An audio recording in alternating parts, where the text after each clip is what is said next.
Something very strange is happening with the US dollar, which is supposed to be the bedrock of the entire global economy. And today, we're going to unpack a pretty wild theory that suggests its recent freefall isn't some accident, but a high-stakes, deliberate plan. Okay, let's dive right into this.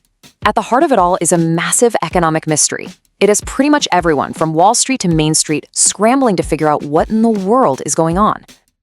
And this is the key number. This year alone, the US dollar has plummeted by a staggering 10% against other major currencies. Now, to put that into perspective, this isn't just some minor dip. We're talking about the most significant drop in nearly half a century. A fall this historic, well, it doesn't just happen. It raises some very, very serious questions. And that leads us right to this central question of this whole explainer. Is this just more chaos in an already unpredictable world? Or could this be part of an insanely risky but actually calculated strategy? To even begin to understand why anyone, let alone a US administration, would want a weaker dollar, I mean, it sounds crazy, right? We have to understand the hidden curse of a strong one. So let's rewind the clock a bit. Okay, so back in the 90s, after the Cold War ended, there was this massive economic boom happening in Asia. It created literally trillions in new savings. But there weren't many stable places to invest that money at home. So where did it go? It flooded into the United States, which was seen as the safest bet on Earth. And this supercharged the US stock market and sent the dollar's value soaring into the stratosphere. Now, here's where it gets really interesting. That super strong dollar basically created two totally different Americas. For consumers and for Wall Street, it was a golden age. I mean, imports were dirt cheap, tech giants were being born, and on paper, average incomes shot up.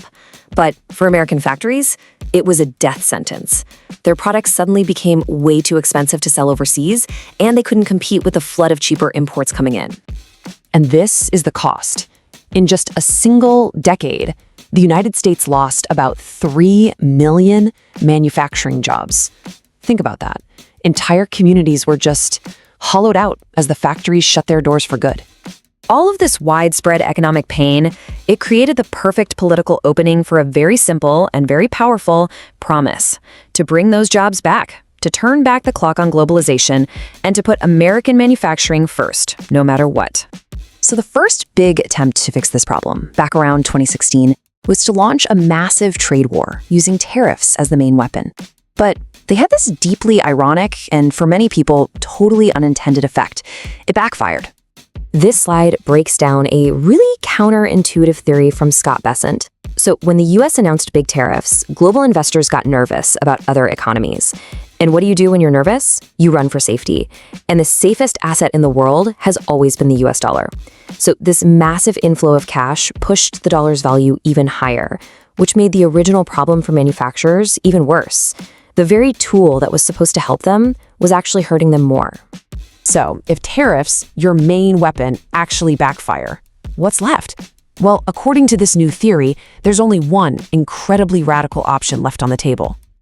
And this is where we get into the rumored Mar-a-Lago Accord. Now, this isn't some official treaty. It's a supposed blueprint for doing the unthinkable, deliberately engineering a crash of the US dollar to destroy its safe haven status, to basically break the world's trust in it as the go-to investment during a crisis. So how would you even do that? How do you intentionally crash your own currency? Well, the playbook would probably look a lot like this. You'd run up massive deficits, you'd start unpredictable trade wars on multiple fronts, you'd openly attack the independence of the Federal Reserve. Essentially, you would deliberately create as much chaos and uncertainty as possible. Any one of these actions might seem erratic on its own, but if you take them all together, they send a very clear message to global investors. America is no longer a safe harbor for your money. Okay, so that's the theory. A pretty wild one. But is there any actual evidence on the ground that this high-stakes gamble might actually be working? Well, let's look at the pattern we've seen. The administration announces some huge, sweeping package of tariffs. The markets, of course, go into a total freefall. But then, a few weeks later, a lot of those same tariffs are quietly walked back or reversed. The actual policy change ends up being pretty small, but the damage to investor confidence is huge. You just never know what's coming next. And are we seeing any results from this chaos? In some key areas, yeah, it seems so. Take a look at Michigan, a crucial manufacturing state. Since the dollar began to slide, auto exports have actually climbed by nearly 12%. And it's not just cars. A weaker dollar makes American energy cheaper for the rest of the world. Down in Texas, shipments of oil, gas, and refined fuels are already up almost 15%. And this gets right to the political heart of this whole strategy. In states like Ohio and Pennsylvania, the very core of the Rust Belt, exports of steel and machinery are finally ticking upwards for the first time in more than a decade. But, and this is a huge, massive but, while there might be some early signs of success, intentionally devaluing your own currency is an enormous gamble with absolutely terrifying risks for everyone. Here's why.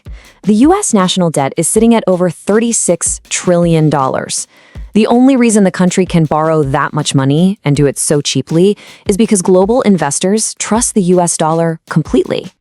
If that trust disappears and investors start pulling their money out, U.S. borrowing costs will skyrocket. For a government this deep in debt, every single 1% rise in interest rates adds another $360 billion a year in interest payments. Just interest. And it's not just the government. The private sector, especially in tech, has been loading up on cheap debt for years. If their borrowing costs suddenly spike, a lot of these companies could go bust, and that could easily trigger a very deep and very painful recession. So what you should take away from all this is the central trillion-dollar question. Is all this chaos a calculated, brilliant master plan to reindustrialize America by finally breaking the curse of the strong dollar? Or is it a reckless, seat-of-your-pants gamble that risks blowing up not just the U.S. economy, but the entire global system that's been built around it for a century? The only thing we know for sure is that the stakes could not possibly be any higher.